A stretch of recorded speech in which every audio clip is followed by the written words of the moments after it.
What's up, everybody? It's me, E-Man from E-Man's Movie Reviews, and welcome to episode 9 of the Recap with E-Man, where I catch you up on some of the best news in the entertainment world from last week that you might have missed out on. So today, I'm going to get you caught up on some new projects that are coming to Disney+. We've got more Tiger King coming, and we've got some great news for you Star Wars fans out there. More on this coming up next.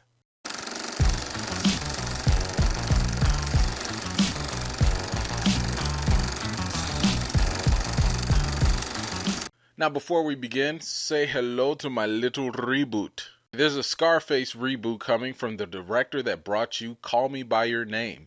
This time, the movie will be set in Los Angeles and based on a script from the Coen brothers. Now, rumors have been out there that Michael B. Jordan was going to star in this role as the Tony Montana figure, but, none of those things have been backed up by any credible sources, so I wouldn't even put any stock into that. Alright, moving on. Do you guys remember the series that came out on DC Universe, on the DC platform? It was Swamp Thing, and it was all scary, and I think James Wan was producing it and stuff. And then, it came, and then it quickly just got canceled. Well, the CW has picked up the rights to Swamp Thing, and they will be showing the first season, I believe. Now, from what I recall, I didn't get a chance to watch it because I kind of like to let shows, have some time to breathe, so I know that I'm going to invest some time into it without it getting canceled or, letting them get my hopes up. And, this show, from the trailers, it looked promising, but yeah, like I said earlier, it quickly got canceled, so I kind of gave up hope on it. But I do like the fact that it's coming to the CW because they already house a lot of DC, TV shows and stuff. So it's pretty cool that they're doing this. Hopefully, if the ratings do pretty well, then maybe that'll incite the WB or DC studio executives to be like, okay, maybe we can go ahead and just greenlight this for a second season and maybe push that show a little bit forward. So are you interested in seeing Swamp Thing on the CW? I always thought his character was kind of interesting, especially in the Justice League Dark animated movies. So it would be kind of cool to see him a little bit, in these series and just kind of develop his character a little bit more. The next thing to make some news is what's going on with Warner Brothers and the Christopher Nolan movie Tenet. Now, according to a Hollywood insider, there's some speculation as to what is going to happen with Tenet and with all these movie theaters opening and closing during this pandemic. Now, it is said that the studio is waiting for 80% of those theaters to be reopened first. Basically, they want to have as many people allowed to go to the theaters as possible so that Tenet can be one of those first movies to really make a dent in the box office. However, we still are in the middle of a pandemic. A good majority of movie theaters are still not open, and some of them don't really know whether they will open or not, because the date was supposedly going to be like in mid-July or early July. That was the targeted date for a lot of movie theaters to kind of reopen. And the two big blockbusters you had were Tenet and Mulan. Now, the other thing that's speculated here is that if Tenet does get pushed back, that might also have an effect on Wonder Woman 1984. So right now, Wonder Woman got pushed from July. Now it's supposed to be coming out in August. But there is that chance that if Tenet gets pushed back, we might not be seeing Wonder Woman until maybe December or maybe even into next year. So I think what that just kind of indicates is the fact that WB knows that they have a winner with Tenet. And from the trailer, which by the way, they are saying another trailer is going to be dropping very soon. So my guess is in the next week or two. But I think that they know that they have a winner with Tenet. And what a better time than to capitalize on being the very first movie when everybody is super anxious to just get out of this. Look, I am so tired of being in this house. I mean, I love my family. I'm just tired of looking at these same walls. I'm tired of looking at everything. Oh my goodness. I can't wait. I will bring my hand sanitizer, my mask, my hazmat suit, whatever. I just need to get out. So yes, if Tenet is going to be the very first movie I see in the theaters, I'm down with it. Y'all could take my money early. That's fine. Um, but yeah, it does seem like, this is going to be the big movie for a lot of theaters to house. And, I think it'll probably be a success just off of the fact that we all want to get out. And by the way, like, I know that the trailer is coming out soon. I think I'm going to skip it. I don't think I really want to know any more about what this movie is about. I don't want to see any more special effects or, anything like this. This kind of goes back to my golden rule when it comes to trailers, except for the MCU, because I have to comment and do theories on those. But outside of the MCU, I really don't like watching the second trailer because I personally think they start to show you way too much. And by that time, when you get into the theater, I don't know about you guys, but I'm able to start predicting things ahead of time. And, I don't want to have to do that. I want everything to be as fresh and new as possible. So I'm not going to be watching that next trailer for Tenet at all. All right, so let's move on to Disney Plus. Percy Jackson fans, if you're out there, there is going to be a new series coming straight to Disney Plus. Now, it's been a while since I've watched the Percy Jackson movies. I think I remember liking them, but then again, I really love Greek mythology. I mean, I even took courses in college over them, so I could just be a little bit biased. But I do remember hearing that people that have read the books didn't like the movies. So if you have read the Percy Jackson books, can you let me know, like, were the movies really that bad? Was it just because it was a bad faithful, or it just wasn't faithful, to adapting it to it? Or just let me know what was really wrong with it. And, well, are you excited for a Disney Plus series? I mean, they're, with the series, they could do a little bit more in terms of developing characters and stories and stuff like that maybe the movie didn't have enough time to do. So let me know, are you excited to see a Percy Jackson series on Disney Plus? Or have the movies turned you completely off and you just don't care? Well, Percy Jackson is not the only one coming to Disney Plus. Hamilton fans, a film version with the original cast will also be coming to Disney Plus this July. Now, this past week did not have a lot of MCU-related news, but one thing that did come up, and it's back all over again, is the fact that New Mutants has been delayed again. Yes, that's right. The movie, which at this point just feels like a running joke and a curse at the same time, is now delayed until August 28th. I don't know. I don't know. This movie just can't catch a break. I mean, fans are saying, hey, hurry up and just drop this on video on demand, drop it on digital already. Let's just get this over with. And for whatever reason, the studio still wants to hold on to this. Now, there are two reasons that I think could be why Marvel won't just release this on digital. The first one is the most obvious, which is money. Yes, they could drop it on digital release. They could drop it on, I don't know if they can drop it on Disney Plus because it depending on the subject content, the language, maybe, I don't know. But it's got to be the money. The money is clearly going to be a factor. They're obviously going to make more money, even if it's not a huge blockbuster hit. They'll still make more money in the theaters versus dropping it on the streaming platform. So that's the first guess. Now, my second guess is also just the fact that clearly they might have something in this movie that's going to impact the Marvel cinematic universe in some way, shape, or form. Maybe this is going to be the first movie that introduces mutants, ever since the Fox acquisition. I don't know. Maybe they're going to take some of the characters and, expand on them and make them grow. Who knows? But, Marvel likes to work on certain stories and things that impact other stories or their larger picture. So the fact that they keep on holding on to this and delaying this over and over and over again, maybe it's got something to do to impact the larger MCU. But we'll see. I mean, are you still excited to see New Mutants. I mean, at this point, I'm just curious. I don't even think I'm excited, but I'm just kind of like, what are y'all doing? What are y'all hiding? So we'll see what happens, I guess. All right, now we get to move on to a very familiar topic, which is Tiger King from Netflix. Netflix is promising to do a proper follow-up or a proper, sequel, I guess, to the Tiger King documentary. They're going to add like another episode.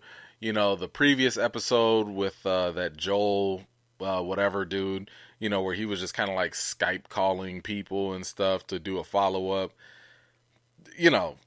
That wasn't all that good. So I guess Netflix is like, okay, sorry, we're going to do another one like in a more polished fashion, I assume. And then there's also news that Tara Reid is in talks to play Carol Baskin in an upcoming project for Tiger King. But here's the thing. Now, I thought that there was only going to be one Tiger King movie that was going to happen. If you saw in the last episode, Nick Cage was also, announced to play Joe Exotic.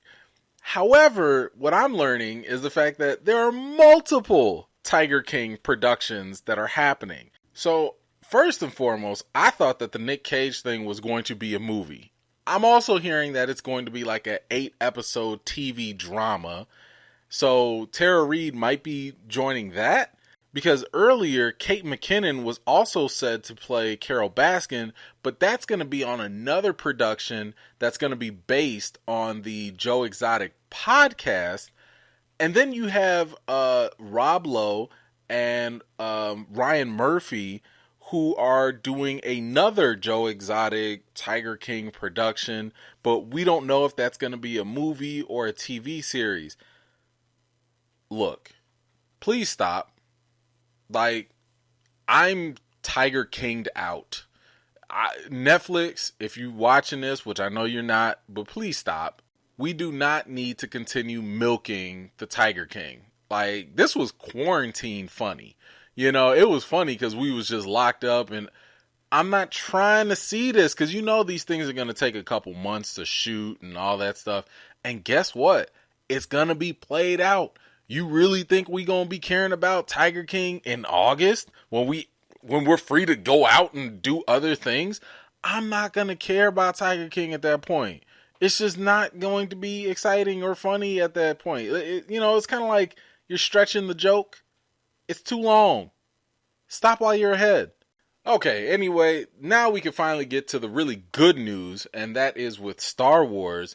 So, The Mandalorian Season 2 has already finished filming and for the most part production and everything, and they kind of wrapped everything up in early March. So this was like before the pandemic really started to take fold and all the lockdowns and everything. So there are no plans currently of delaying the release of The Mandalorian Season 2, which is excellent primo news. And that means that we can expect to see The Mandalorian Season 2 happen, I want to say like October of 2020. So that's really good news. Then you also have the news of Katie Sackhoff playing the role of Bo-Katan in The Mandalorian Season 2. Now, for those of you who don't know, she was the voice actor in the Star Wars animated series, The Clone Wars. And what I really like about Katie Sackhoff is just the fact that you can tell she really likes sci-fi because that's like one of the main roles, and characters that she tends to play.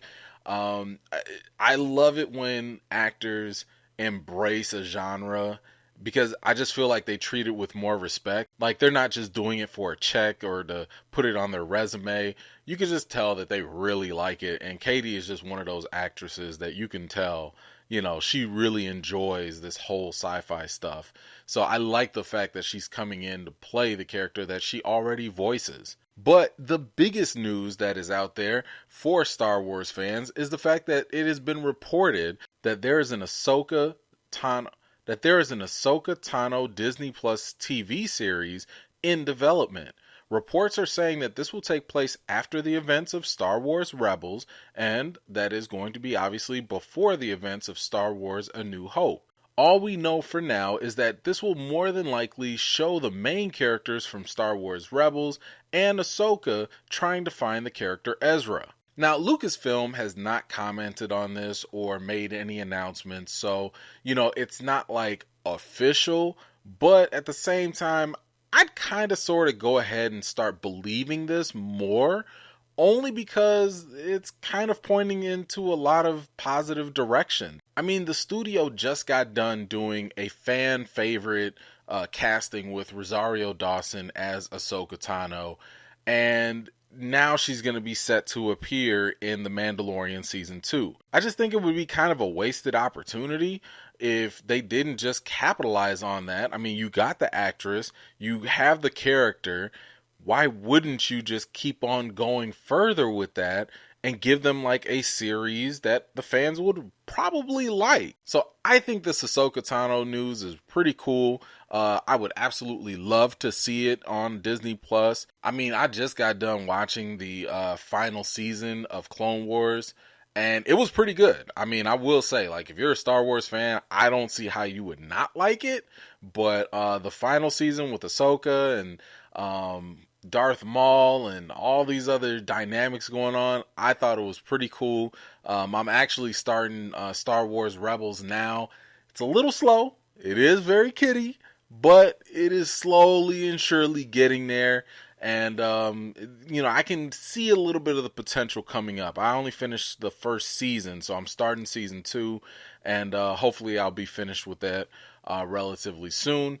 But this is the point where I get to tell you guys about a little something else that I've been watching. There was this series on Netflix. It was called Into the Night. Clearly, it was like a foreign, film. I don't know from what country or whatever.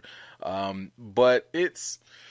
So the basic premise with this is there are these passengers on the plane, and they can't get off of the plane because there's an event or something that's killing people on a global scale, and they have to stay on the plane, and let's just say they have to stay there into the night. Like they have to stay on the plane during the night. So I would say I didn't really care for the voice actors, and that's kind of like the messed up thing with like foreign films, is that you have to deal with like the voice actors who are dubbing over the foreign actors, and the acting just doesn't feel as genuine. So as a result, you're just kind of really stuck with hoping that the story is going to be good enough to keep you interested. I will say that like the story is interesting only because you just want to learn more about the event. You want to learn more about the phenomenon that's going on, that's forcing them into this, survival mode, type of way of life. The characters, they're okay. They do try to spice it up a little bit by giving everybody like these gray paths and, weird motivations and stuff. But honestly, I got over it. I didn't really care too much about them. But the only reason this was even something worth, I would say, sticking to is because it only had 6 episodes. 6 40-minute episodes. Real easy to blow through. And I mean, I got done with it in like a day or two. So Into the Night, it's okay. If you're bored, you can watch it. But that's just what I was watching. Like I said earlier, I'm getting more interested in the Star Wars stuff at this point. So I'll probably spend more time finishing up Rebels, and I will not be watching John Henry. Nothing about that movie seemed remotely interesting, even when it was announced. So I do not expect to see any reviews from me. There are some things I'm just like, I don't need to waste my brain space on. I just don't. But anyway, what are you guys watching this week? Let me know in the comments. As always, if you have any questions, comments, or topics that you'd like for me to cover, and if you want to get in touch with me, you could do so by shooting me an email at askeman411@gmail.com. That's askeman411@gmail.com. I've got more videos and reviews to do for you all, and until next time, I'll see you all later.